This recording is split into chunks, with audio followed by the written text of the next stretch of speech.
So, Absolutely. and then after that, so now, we got the variables, we figured that out. And then now the time is to retest it, right? Right. You figured out a variable, make an adjustment to that variable that you identified, and test your hypothesis again. So rerun the experiment, see what happens, see if the tweak or the change that you made to the variable had a positive or negative impact on the outcome. And then guess what? Rinse and repeat. Yeah.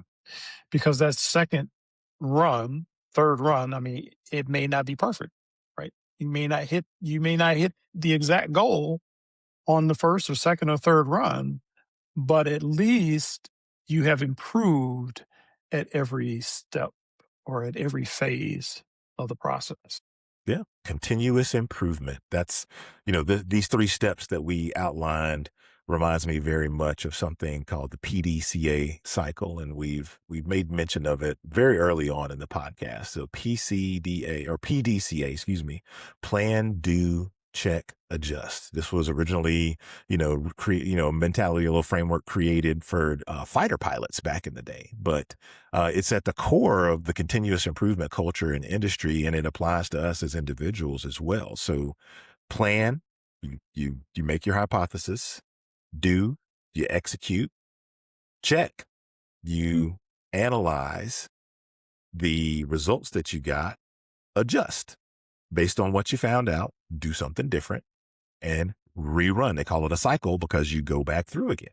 Maybe we can put that in the notes of this episode so folks can remember that. Absolutely. All right. So now that we have gone through the entire process here, one of the things I just want to remind everybody is that you are not a failure. And I think everyone can take note of that and just stop telling yourself that you are a failure. Stop telling yourself negative things, right? Because that does play on you.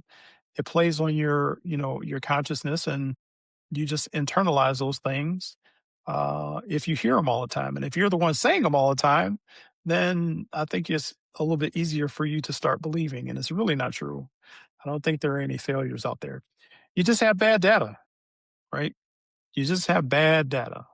You're not a failure. You just have bad data. And I wouldn't even classify it as bad data. That data doesn't care. That data doesn't have an opinion. It's just data. We think about how businesses run. Businesses collect a lot of information, and then based on that data, they make decisions, they make tweaks. Like, at the top of the conversation, we were talking about Walmart's, demonic dynamic pricing. That was a data-based decision, a data-based decision that they came to. So in our personal lives, we need to be about our business and look at that data as if, our life is our business, because guess what? It is. And we need to stand on business when it's time for us to assess where we've had missteps and find ways to make it a little bit better next time. Incrementally and continuously improve by making small adjustments.